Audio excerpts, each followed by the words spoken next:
Bonjour YouTube, dans cette nouvelle vidéo, je vais vous présenter l'hydratation backpack d'Airsoft Peak dans sa finition multicam.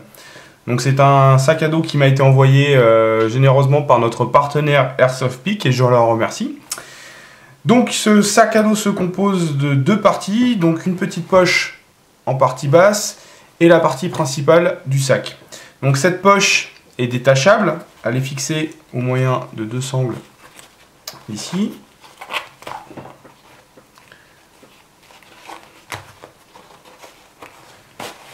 Ainsi qu'à l'arrière, une sangle supplémentaire qui est maintenue par un scratch. Donc, une fois que la poche est détachée, vous retrouvez donc ici avec plusieurs compartiments qui peuvent contenir éventuellement des scialumes. À l'intérieur de la poche, on retrouve un revêtement plastique. J'aurais tendance à dire que celui-ci est étanche. Maintenant, j'ai pas encore eu l'occasion de le tester, mais je pense que ça doit quand même être étanche jusqu'à un certain point. À l'arrière, on retrouve une poche supplémentaire, mais qui n'a pas de fermeture. Au niveau du sac en lui-même, on a ici une partie élastique qui va nous permettre de venir bloquer un poncho ou quelque chose du style. En partie basse, on retrouve une nouvelle poche qui se ferme avec une fermeture éclair, relativement volumineuse. En partie haute du sac, on a ici une attache rapide qui vient verrouiller une poche filet. En partie haute, ici, on va retrouver l'ouverture qui va nous permettre de sortir le tuyau de la poche d'hydratation. Et donc, la poche principale du sac, avec une ouverture relativement grande. Donc en partie haute ici, on va retrouver une poche filet. Et juste en dessous, l'ouverture d'une autre poche qui se trouve dans le fond du sac. Je vais essayer de vous la montrer. Voilà. Et qui, elle, est en tissu. Donc au niveau du dos, on a une poche pour la poche hydratation, ainsi que les deux attaches de fixation.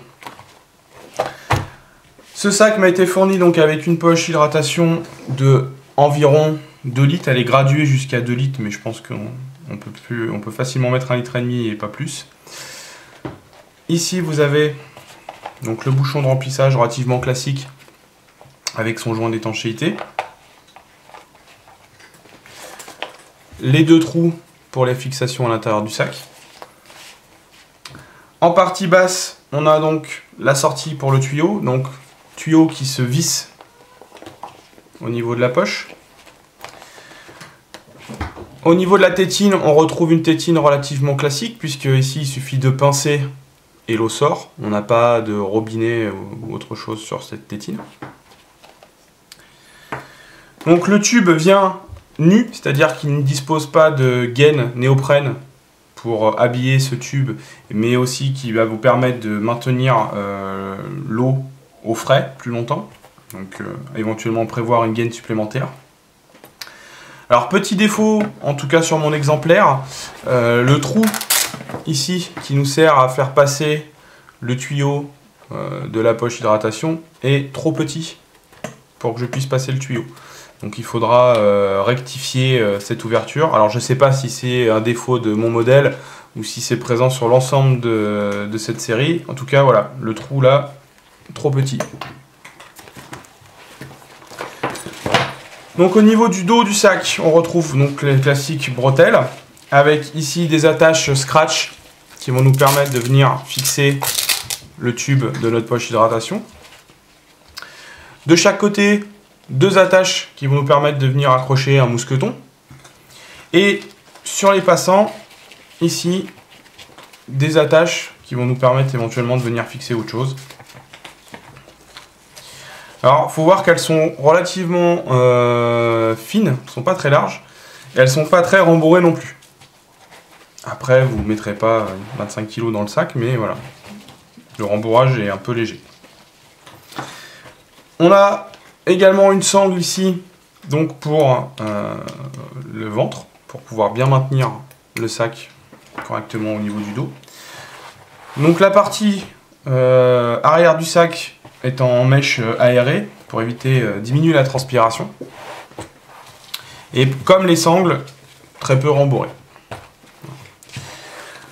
Concernant la matière, donc on est sur un camo de type multicam. Le tissu utilisé ici, ce serait du Cordura 600 deniers, donc relativement résistant. Concernant le camo en lui-même, je n'ai pas de multicam à ma disposition pour comparer. Cependant, je trouve que le camo est relativement correct, puisque pour en avoir déjà vu sur le terrain des camos multicam roses et autres, bon, c'est pas le cas ici. Là, l'imitation est correcte. Bon, on est sur un multicam copy cheap, mais qui est plutôt bien imité. Voilà, ça fait son job pour le prix. On n'a pas à se plaindre. Donc voilà, ce petit sac, j'espère que cette review vous aura plu et je vous retrouve prochainement pour de nouvelles vidéos. À bientôt!